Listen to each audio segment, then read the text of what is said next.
Hello, class 12 students. Welcome to the Dab Hand Learners channel. This is the MCQ series of the marketing management chapter. So, we will discuss now. Question number 1. With which element is exchange mechanism related? Publicity, marketing, advertising, branding. Think and tell what would be the answer. So, exchange mechanism होता क्या है? Exchange mechanism होता है कि goods और services का exchange करना जिससे दोनों पार्टी सेटिस्फाइड हो।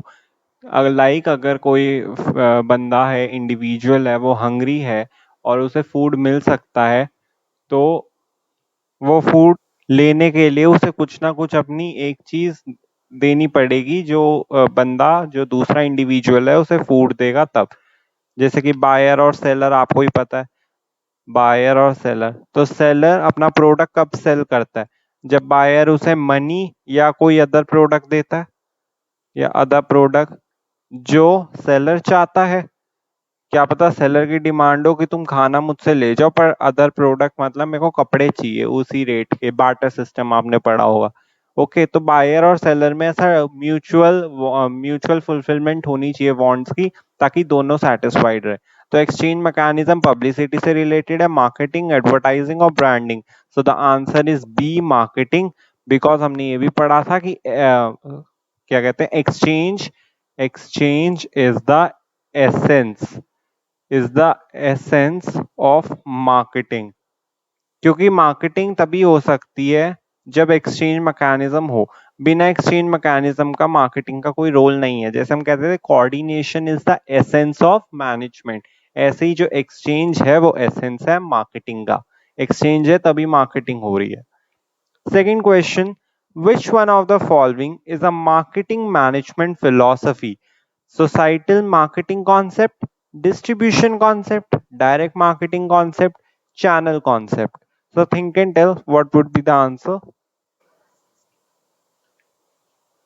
However, हमने पढ़ा था कि यहाँ पे 5 होती हैं। क्या? मार्केटिंग मैनेजमेंट फिलॉसफी कह लो, कॉन्सेप्ट कह लो, ओरिएंटेशन कह लो, ये हमने 5 पढ़ी थी। फर्स्ट इज प्रोडक्शन कॉन्सेप्ट, कि हमें से प्रोडक्शन पे ध्यान देना है, क्या डिमांड हो रही है मार्केट में, हमें कुछ फर्क नहीं पड़ता। देन आया हमारे पास प्रोडक्ट कॉन्सेप्ट, की क्वालिटी पे अब डिपेंड करता है, क्योंकि कंज्यूमर थोड़ा थोड़ा रैशनल होता जा रहा है। वो क्वालिटी पे निर्भर करता है कि अगर उसे क्वालिटी अच्छी लगेगी तो वो हमारा गुड परचेज करेगा। तो अब हम क्वालिटी पे ध्यान देते हैं in the product concept. And with third फिर हमने पढ़ा था सेलिंग कॉन्सेप्ट। सेलिंग कॉन्सेप्ट में क्या होता है कि सेलर जो है वो मजबूर कर देता है बायर को, इतना परसुएट कर लेता है कि बायर जो है मजबूर होके उसे जो प्रोडक्ट है वो लेना ही पड़ता है। उसमें सेलर जो है वो अपनी डोमिनेंस दिखाता है एक तरीके से। देन मार्केटिंग कॉन्सेप्ट ये कहता है कि हमें इन ऐसे डोमिनेंस नहीं दिखानी चाहिए जैसे सेलिंग कॉन्सेप्ट में करते हैं। मार्केटिंग कॉन्सेप्ट कहता है कि सबसे पहले तो अपने टारगेट कस्टमर्स को ढूंढो, कि अगर तुम कॉस्मेटिक्स की शॉप खोल रहे हो तो टारगेट कस्टमर्स आपकी कॉलोनी या रेजिडेंट या सोसाइटी की वुमेन्स होगी। तो मार्केटिंग कॉन्सेप्ट कहता है अगर आपकी टारगेट कस्टमर्स वुमेन है तो सबसे पहले उनकी नीड्स एंड वांट्स को आइडेंटिफाई करो और उसके बेसिस पे आपको प्रोडक्ट बनाना चाहिए और बेचना चाहिए। देन लास्ट हमने पढ़ा था सोसाइटल मार्केटिंग कॉन्सेप्ट। तो अभी तो मैं आंसर पता चल गया, इसका आंसर ए ऑप्शन है। बट सोसाइटल मार्केटिंग कॉन्सेप्ट ये कहता है कि हमें प्रोडक्शन के साथ साथ कस्टमर्स की नीड्स एंड वांट्स के साथ साथ सोसाइटी का भी ध्यान रखना चाहिए, eco friendly methods of production use करने चाहिए और ऐसे इन्वायरमेंट का ध्यान रखना चाहिए। नो पॉल्यूशन, मतलब सोसाइटी की तरफ भी ध्यान देना चाहिए, एनवायरमेंट की तरफ। Question number 3, which one of the following is not a marketing mix? Marketing mix कौन सा नहीं है? Product, physical distribution, product pricing, production process. हमने चैप्टर में पढ़ा था कि हमारे पास 4 मार्केटिंग मिक्स होते हैं। फर्स्ट इज प्रोडक्ट मिक्स, जिसमें हमें प्रोडक्ट बनाने पे ध्यान देना है। देन आता है प्लेस मिक्स। प्लेस मिक्स क्या होता है कि हमें ट्रांसपोर्टेशन कैसे करना है, और वहां पे जब हम ट्रांसपोर्टेशन कर देंगे तो वहां पे वेयर हाउसेस में कैसे कैसे अपना सामान रखना है, मार्केट में कैसे ले जाना है, वो सब आता है किसमें? प्लेस मिक्स में।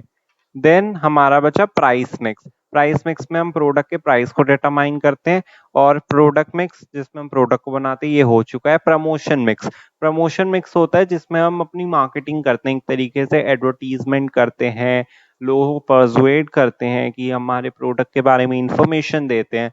तो प्रमोशन मिक्स में ये सारी चीजें टेक्निक्स आती हैं। तो अभी ये पूछ रहे हैं मार्केटिंग मिक्स कौन सा नहीं है, तो प्रोडक्ट मिक्स तो मार्केटिंग का पार्ट है। फिजिकल डिस्ट्रीब्यूशन किसका पार्ट है? प्लेस मिक्स का। ओके। और प्रोडक्ट प्राइसिंग भी किसका पार्ट है? प्राइस मिक्स का। Production process is not a part of anything, so D option is the answer. क्योंकि देखो प्रोडक्ट मिक्स तो ये ए ऑप्शन हो गया और बी और सी भी हो गया, बट प्रोडक्शन प्रोसेस कोई प्रमोशन मिक्स से तो रिलेशन है नहीं इसका, और किसी से भी नहीं है, तो production process is the answer. Fourth question, which one of the following factor is not relevant to price fixation? कौन सा फैक्टर है जो प्राइस फिक्सेशन के साथ रेलेवेंट नहीं है?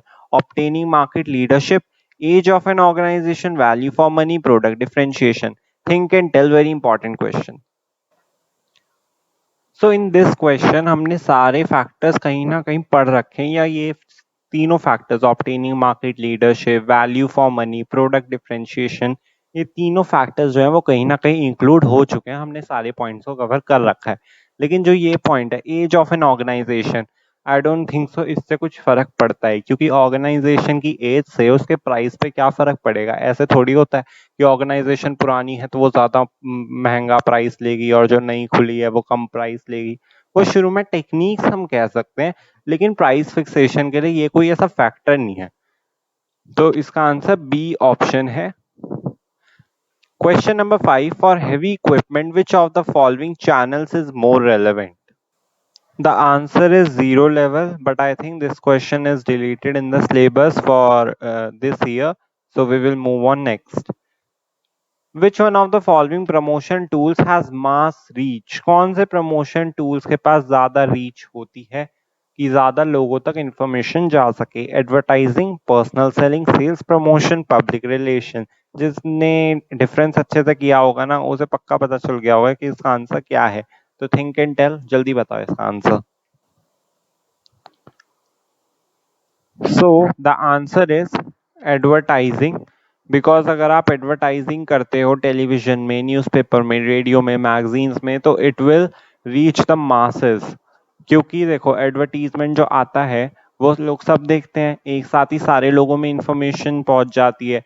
लेकिन personal selling, sales promotion, public relations में क्या होता है, इतनी आसानी से इंफॉर्मेशन जाती नहीं है। एडवर्टीजमेंट में तो आप फटाफट टीवी में दे सकते हो या न्यूज़पेपर में ऐड दे सकते हो, तो बहुत सारे लोगों को एक बार में ही पता चल जाता है। ऐसा दूसरे केसेस में नहीं हो पाता है।